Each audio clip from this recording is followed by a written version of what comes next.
This is a story about James, based on the railway series by the Reverend W. Awdry, and read aloud by me, Michael Angelis.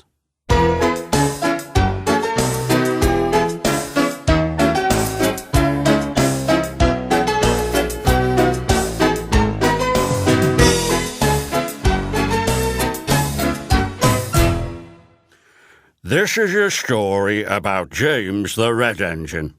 When he first arrived on Sodor, he was so busy thinking about his shiny red paint that he soon got into lots of trouble. I thought I might have to send him away.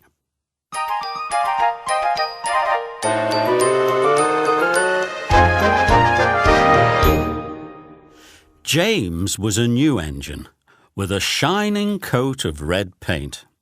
He had 2 small wheels in front and 6 driving wheels behind. They were smaller than Gordon's, but bigger than Thomas's. "You're a special mixed traffic engine," the Fat Controller told James. "That means you can pull either coaches or trucks." James felt very proud.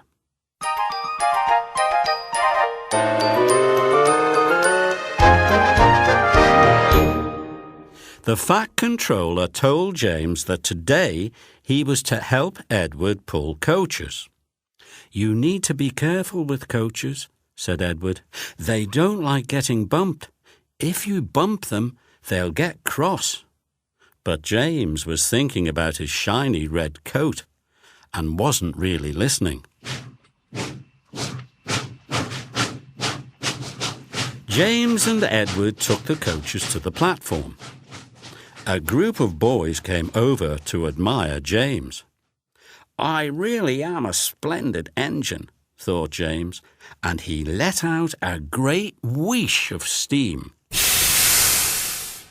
Everyone jumped, and a shower of water fell on the Fat Controller, soaking his brand new top hat. James thought he had better leave quickly before he got into trouble, so he pulled away from the platform. "Slow down," puffed Edward, who didn't like starting quickly. "You're going too fast, you're going too fast," grumbled the coaches. When James reached the next station, he shot past the platform. His driver had to back up so the passengers could get off the train. "The Fat Controller won't be pleased when he hears about this," his driver said.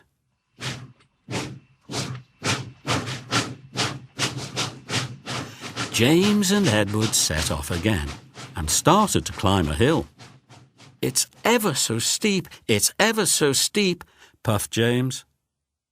At last they got to the top and pulled into the next station.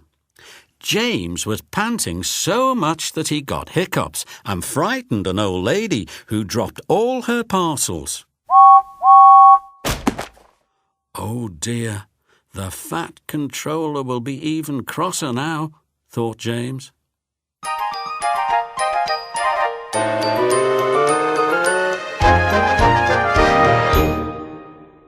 The next morning, the Fat Controller spoke to James very sternly. "If you don't learn to behave better, I shall take away your red coat and paint you blue," he warned. "Now run along and fetch your coaches." James felt cross. "A splendid red engine like me shouldn't have to fetch his own coaches," he muttered.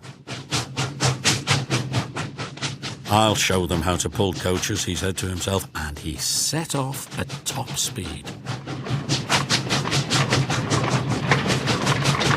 The coaches groaned and protested as they bumped along, but James wouldn't slow down. At last, the coaches had had enough. "We're going to stop! We're going to stop!" they cried, and try as he might, James found himself going slower and slower.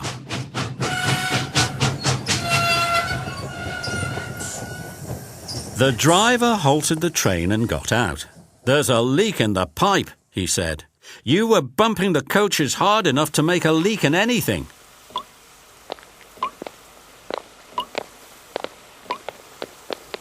The guard made all the passengers get out of the train.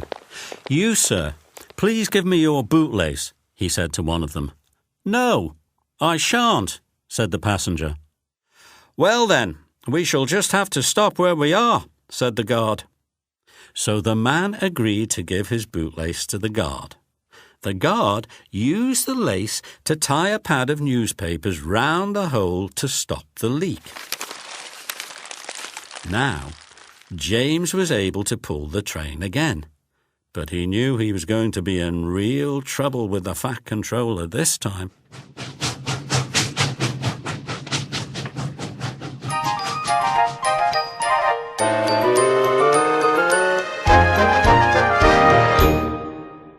When James got back, the Fat Controller was very angry with him indeed. For the next few days, James was left alone in the shed in disgrace. He wasn't even allowed to push coaches and trucks in the yard. He felt really sad. Then one morning the Fat Controller came to see him. "I see you are sorry," he said to James. "So I'd like you to pull some trucks for me." "Thank you, sir," said James, and he puffed happily away. "Here are your trucks, James," said a little engine. "Have you got some bootlaces ready?" And he chuffed off, laughing rudely.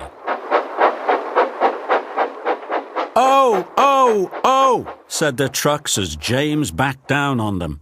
"We want a proper engine, not a red monster." James took no notice, but pulled the screeching trucks out of the yard.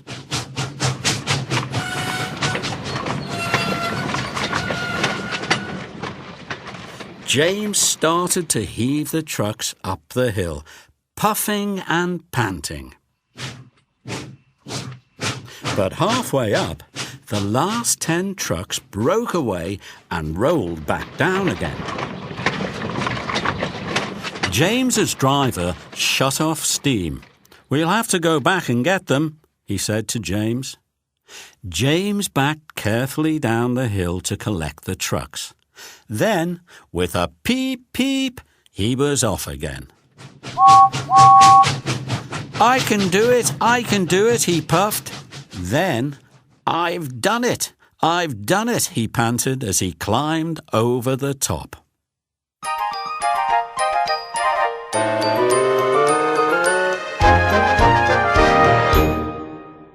When James got back to the station, the Fat Controller was very pleased with him. "You've made the most troublesome trucks on the line behave," he said. "After that, you deserve to keep your red coat." James was really happy. He knew he was going to enjoy working on the Fat Controller's railway.